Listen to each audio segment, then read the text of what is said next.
Friends. Apostle Alexander N.Y. Kumilabi is the General Secretary of the Church of Pentecost before his call into the full-time ministry of the church in 1999 and later into the office of Apostle in 2013. He worked as a civil engineer. He holds an MSc in Infrastructure Planning, BSc in Engineering, and BA in Theology. Apostle Kumilabi served as a field assistant of the church in Germany, where he helped nurse the churches in Stuttgart and its environs. As a minister, he has served at stations such as Kojo Krom, Awishi, Michelle Camp, and Simon Kese. Alexander Nanayal Kumilabi remains a member of the Ghana Institute of Engineers. He still employs his rich experience in civil engineering to support the kingdom business by serving as a consultant engineer for the church. He is married to Rose Tansua Kumilabi and together are blessed with 4 male children. Distinguished ladies and gentlemen, Apostle Alexander Nanayal Kumilabi.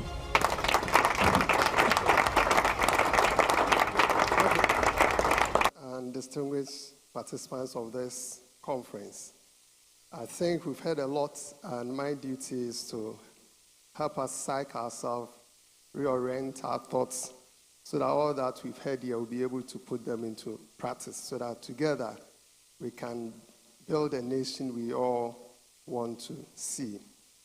My topic for our discussion this afternoon, which happens to be the last one, is integrity in nation building.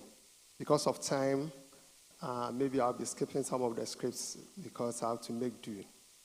And I'm doing this in relation to the broad theme, that's moral vision and national development. I'll attempt to discuss about 9 subsections under this. First, we'll look at proof of the need for leaders of integrity, integrity crisis in our nation, dynamics of integrity as the antidote to corruption, overarching inhibitor of national development, internalized moral perspective as key driver or moral vision for national development. We use Daniel as a case study. Then we touch briefly on bribery and extortion. Then a public official with integrity, Nehemiah, will be used as an example. Then we'll touch briefly on benefits of life of integrity on public servants and on national development. Then we'll bring some biblical perspectives on integrity and maybe give some final remarks. I want to begin with a quote from the scripture. Proverbs chapter 29, verse 2 says, "When the righteous are in authority, the people rejoice. But when the wicked rule, people groan." We've defined moral vision as a leader's sense of what matters and is meaningful, and what has value and worth, of what deserves respect and attention. Warren Buffett has said, look for 3 things in a person: intelligence, energy, and integrity. If they don't have the last one, don't even bother with the first 2.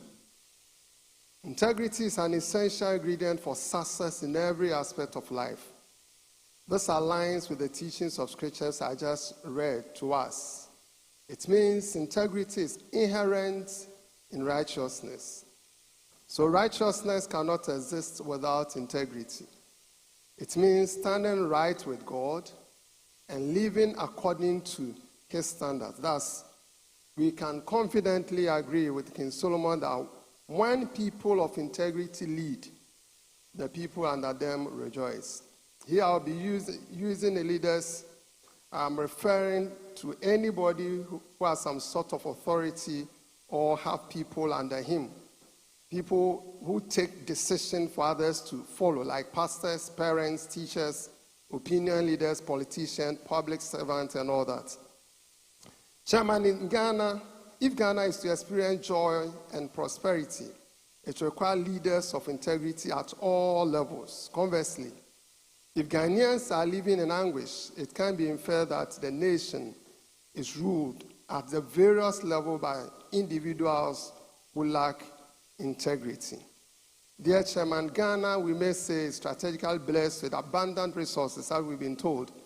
And it's disheartening to see that we still rely on external support for our survival. We have repeated the statement to the point where it has become a cliche. Therefore, it is not surprising that our President, Nana Addo Dankwa Akufo-Addo, His Excellency, says, "Yet sikaso enso ekom edie." Indeed, this is the reality. If you look at the resources that God has given to us, the gold and diamond, the timber, all the 16 regions, we are blessed with a lot of resources, natural resources, and all. Even now we have oil deposits. But with these abundant resources, one wonders why Ghana has not developed. It's because we don't have leaders who have integrity. How is this that people, Chairman, okay, if you want to clap, so that my time is limited. How is it that people relocate from Ghana and go outside and drastically improve their fortunes? As leaders, we should not blame these young men for lack of entrepreneurship or patriotism. Rather, we must acknowledge that there is a problem we have to fix. If there's no trust in leadership, then our people will always want to travel us. The plain truth, as Scripture tells us, is that if Ghana wants to rejoice and enjoy its blessings, integrity must reign.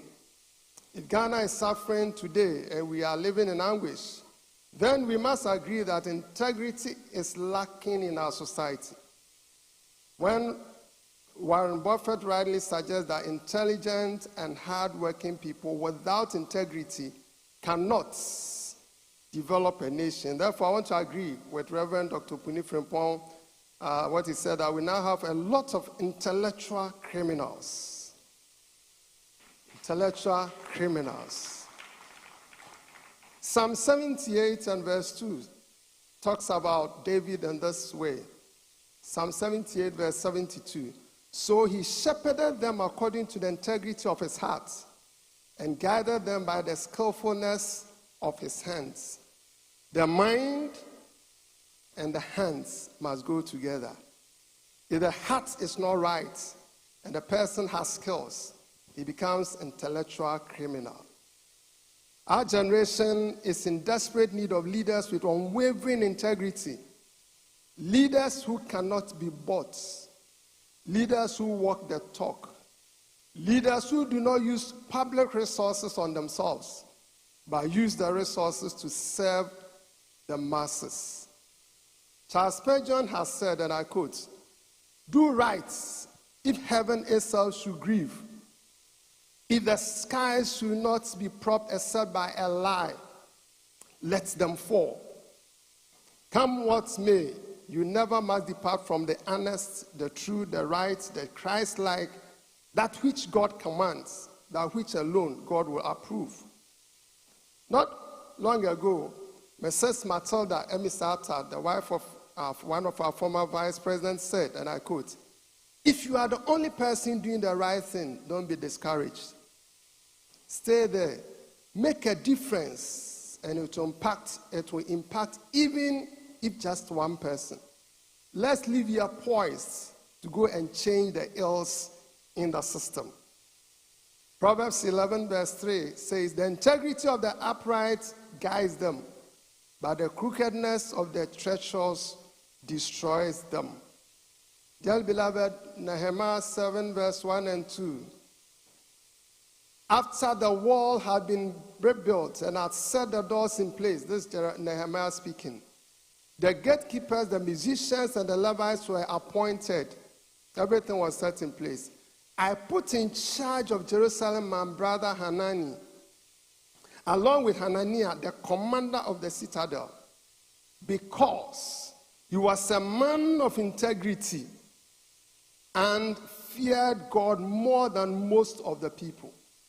I hope and pray that we gathered here and all those listening to us will set ourselves apart to be counted among the few who are people of integrity, who fear God, and will serve this nation with integrity and heart. and then with their skills God has given them. Luke 16 verse 10 says, one who is faithful in a very little is also faithful in much. And one who is dishonest in very little is also dishonest in much. 2 Corinthians 8:21. Paul says, for we aim at what is honorable, not only in the Lord's sight, but also in the sight of men. Behind the scenes and in public should be the same. Putting these few scripture readings together, we observe that Nehemiah appointed men of integrity to oversee the resources of the nation. That's why he was able to reconstruct the city walls. Jesus teaches that faithfulness in small things leads to faithfulness in greater things. National development relies on managing resources with integrity, not just their abundance. The moral vision places both God and the people we serve. Quickly, we want to prove that we need leaders of integrity. If we look at the Corruption Perception Index as released annually, you observe that for the past 10 years, Ghana has been able to score 44%, suggesting that 44% of Ghanaians believe that it's only 44% of Ghanaians who believe that we are not corrupt. So the population of about 33 million people, 18 million Ghanaians have the perception that we are corrupt. More than 50% believe that we are corrupt. On the global scale, Ghana is the 75th least corrupt nation out of 180. We can talk of some of the good nations. Because of time, I want to move on quickly. According to Vosta, corruption is the misuse of public office or authority for private or personal gain. Bauer has also identifies bribery, nepotism, and resource mismanagement in explaining corruption. Dearly beloved, so long as our society is bedeviled with corrupt practices, we may not see the development we so desire. Some effects of corruption on the society. We can talk about poor health care, which leads to premature deaths, shoddy works in construction, and poor roadworks. And as a civil engineer, I know that if you build a good road, not the asphalt one, with good maintenance, it should take us 25 years. But in Ghana, they laid the first primer seal. The next month, everything is washed off. And I asked myself, which engineer designed? Who is the supervising engineer? Who approved and certified before payments were made? So no wonder government and president will stand and say, we have built the road. Yes, it has been paid. Report has been received. But between the awarding people and those who supervised, there's leakage everywhere. If we don't stop these things, money will continue to leak. And there will continue to be gap between the poor and the rich. Failing educational institutions or educational system, and many others. Therefore, our nation can be said to be in crisis. Why are we here? Proverbs 14:34 says, righteousness exalts a nation, but sin is a reproach.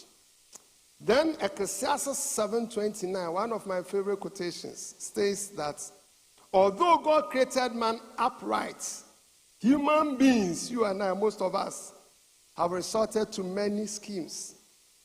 Scheme is to make plans, especially in a devious way or with the intent to do something illegal or wrong, circumventing policies and rules and regulations to benefit your good self. I'll skip a quote from Integrity Initiative Consortium. They suggest that a lot of things we do here feed into corruption. But at the launch of the Ghana Integrity Awards on 16 August 2019, I was in that meeting. The ambassador to Denmark and the ambassador to Ghana, to Denmark, commended citizens who continue to demonstrate remarkable determination to shy away from corrupt practices that included misuse of office for personal benefits. This is what I want to dwell a bit. Misuse of office for personal benefits and making unlawful facilitation payment to fast-track process. We're in a system where we have all agreed the system should not work. Because once it works, you don't have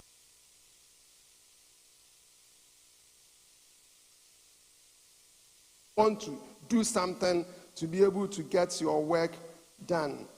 And this misuse of office and unlawful facilitation and all this have resulted to abandoning of projects initiated by previous governments. Procurement breaches, misappropriation, and misapplication. Our dear doctor has spoken extensively on tax evasion. I will skip that. He used all my quotations. Over-invoicing and under-invoicing. We are in a country, you send your boy to the market and they'll ask him, Mentron is saying, so you knew you have sent for 1,000 cedis, but maybe the thing is 500. The one you send and the one selling agree on how much you should pay. Then the laborious land tenure system in our nation, selling land to a lot of people at the same time. Why are we losing the fight against Galamsey? Why? I ask myself. This thing can be fixed. Simple. We have our traditional leaders there. We have our pastors there. We have our MMDCs there. We have the military there. And we say we can't clean our waters. It's lack of integrity. If we want to walk the talk, this thing can be fixed. Within few days, we all resolve. All traditional leaders and ministers of state and ministers of the gospel around one table. We are giving ourselves timelines. We can fix it. We don't want to. Vote buying, Chairman. Now this corruption have started on our campuses. During student elections, NUCs and SRCs, they are paying. So if somebody wants to serve me and he said, take money and let me serve you, what is he telling me? Why are you giving money for me to give you space to come and serve? How is he going to pay back? We've been told they take loans to go and give us T-shirts. And after they've given us the T-shirts, now they have the power and we go and beg them for our roads. This mentality must change. This mentality must change. Chairman, is corruption limited to high-profile cases like fraud, bribery, and misappropriation? Or are we overlooking the small acts of dishonesty and deception that happen every day? Dear beloved, when we turn a blind eye to these seemingly insignificant misdemeanors, we become complicit in the corruption happening right in front of us. It is important to recognize corruption is more prevalent than we realize. You see, at a point, we were clapping. Now let's go on. Some acts of corruption pave way for larger ones. Small acts of corruption pave way for larger ones. And it's evident that these small corruptions are widespread in all workplaces. Some examples. Using work resources for private work. Photocopying. Teachers taking pens and notebooks home. Using official stationery for your private work.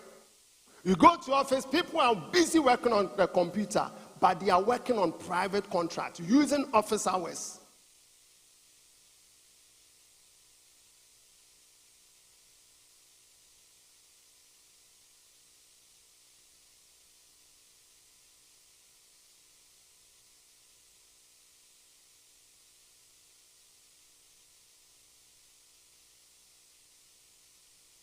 And you work 4 hours.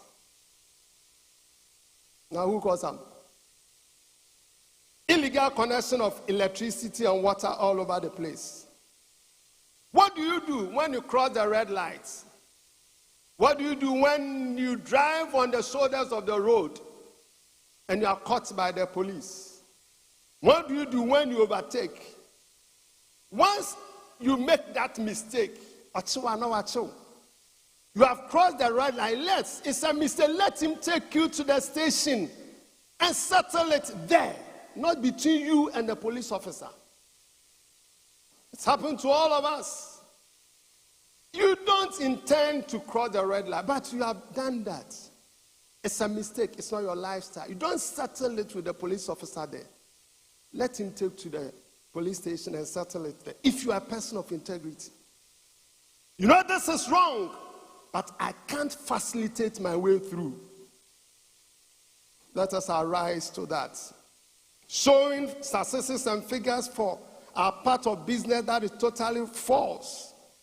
Not speaking up when the executive is being a bully or abusive. Staying quiet as a bystander when you see something that is simply not right. It looks like sometimes, if you listen to the arguments, it's not that we don't know what is wrong, but you are more corrupt than I am. And therefore we are fine. I'm still in pen. I'm not going to work early. But we look at the politician as the person who is more corrupt. But it started when he was a teacher. It started when he was a student leader. It started when she was a headmaster.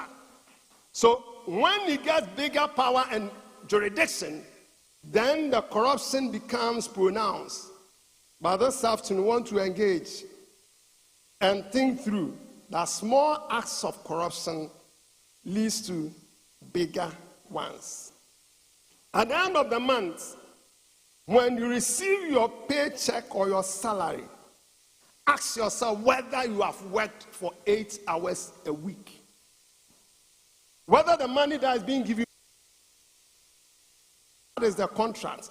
Come to work 8 hours a week, a day, 5 times a week, I'll pay you 2,000. When you receive that 2,000, work whether you have worked 40 hours for the month. Dearly beloved, integrity in mathematics is being whole, perfect, soundness, simplicity, completeness, and sincerity. In engineering, as a civil engineer, there's something we call structural integrity. That is being sound, suitable, and fit for purpose. Chairman, we designed this building to seat 4,000 to 5,000 people, so that leaders can be on their days to minister to thousands of people. When we come and these people can't see us and there are columns and pillars obstructing their view, it means this building is not fit for purpose. People who are integrity are fit for purpose. If he's a teacher, he works for the children to pass. He's an engineer, he builds road for it to last.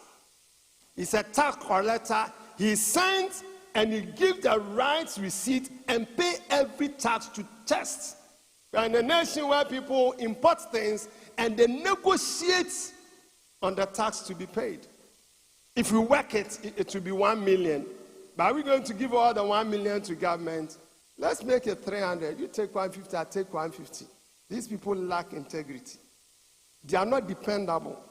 They are not people we can trust.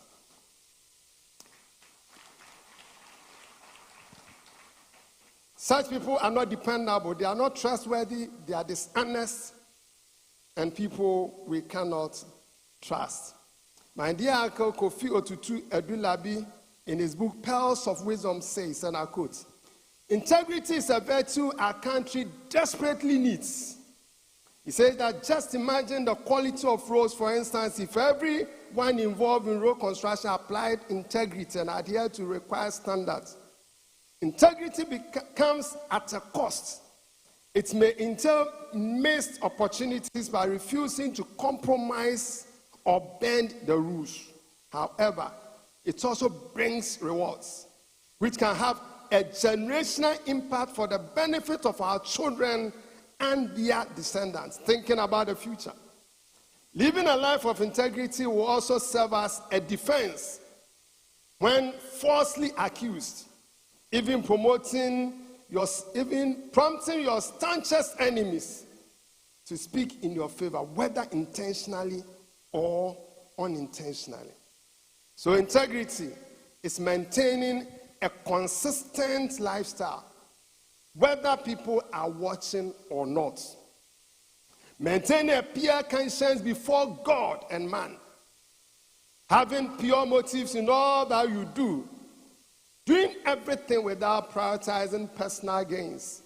Keeping clean hands. Living above reproach. And let me just mention, living as if our actions are being broadcasted globally live on TV. Standing here, I'm conscious that people are watching me everywhere. So I checked my buttons. I ironed this shirt, and I realized there were some wrinkles here. I put it off and I ironed it again because I know everybody will be watching me. So it's like integrity is like living your life as if everybody will be looking at you. Chairman, integrity is crucial for combating corruption, and it's a fundamental aspect of our moral vision agenda. It involves doing what is right, not because of external surveillance or personal gain, but because of an internalized moral perception. Accountability is a key component of integrity. One Gendia has said, he emphasizes in a journal article on leadership, accountability, and integrity, that accountability and integrity are social values that distinguish right from wrong in social behavior. It involves fostering trust, transparency, and mutual respect in one's actions, company, and vision. Both leaders and individuals in public and private sectors are expected to uphold accountability. People of integrity are not afraid of auditors. They are not afraid about giving report or feedback on what has been entrusted into their hands. But sometimes people in authority are afraid to come to terms with that. Internalized moral perspectives are key driver for moral vision for our national development. Quickly, I want to touch up on Daniel. If you read Daniel chapter 6, verse 1 to 9, we observe that Daniel was a person who was in exile, but his moral standard and integrity was very, very high. He remained true to his godly values to the extent that people could not set him up.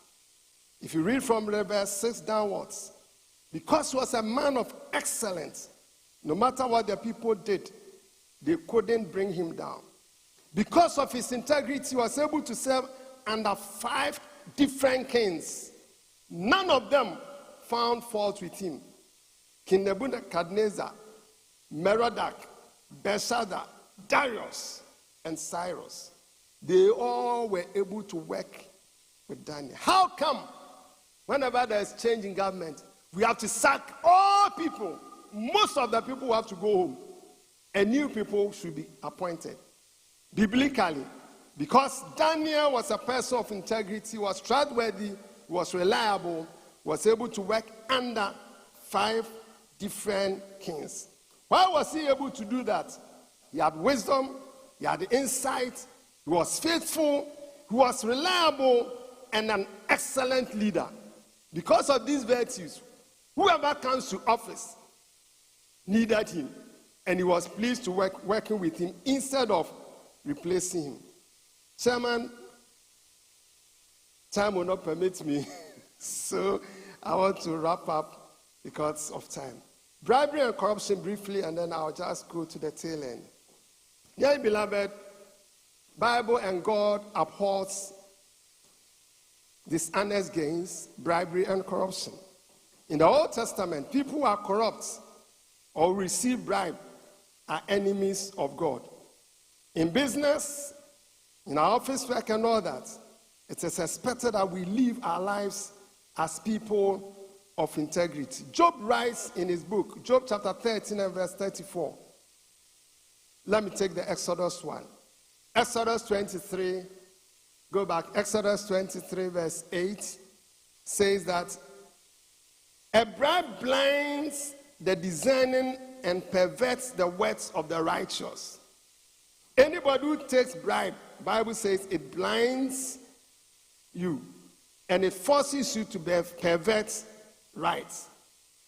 Job 15:34 says, "For the company of the godless is barren, and fire consumes the tent of bribery." So people who like taking money before doing what they are supposed to do, this is what Job is saying. And then Proverbs 17:23 said, "The wicked accept a bribe in secret." Why do they do that? To pervert the ways of justice. Dear beloved, true justice cannot coexist with bribery because it obscures the truth and undermines fair judgment. Practices like "you scratch my back and I'll scratch yours" may seem beneficial to one's interest, but they are grossly unacceptable before God and even our society. Lastly, Nehemiah became a public official, but he stood as a person of integrity. If you read Nehemiah chapter 5 and chapter 6, you observe that when he came, he did not take advantage of the system. He said he had power to amass wealth, to take more lands, but for the fear of God and the cry of the people, he was careful not to overburden them with taxes, not to overburden them with other responsibilities they couldn't bear. What did he do? He came in with his resources to support the system. Sometimes people come into office, sometimes people come into leadership, and before you give them the office, you know the people are well-to-do already, and they were coming to use their resources to support the system. But before you could say, "Jack," the little that you've entrusted into their hands, they will be adding to what they have. Such people lack integrity. Benefits to people who are integrous: fearless of scandal. Fearless of scandal. He's a leader. No matter what they say in the public domain, other accounts will say, "Yapa afasia na prada." Pren ni afasia nti yeso bi afasia ira emfa no ho. Therefore, auditors report nothing worries them. Fearless of scandal. Confidence in approaching God. They have inner peace from clean conscience. Signs of their personal salvation. They are protected because they know they stand for God. Dearly beloved in the Lord, time will not permit me, but as children and people of faith, as we live here, let us resolve to form moral values in our hearts, facilitate repentance in our various institutions and offices. Let's come to terms with what is missing and rally behind this vision.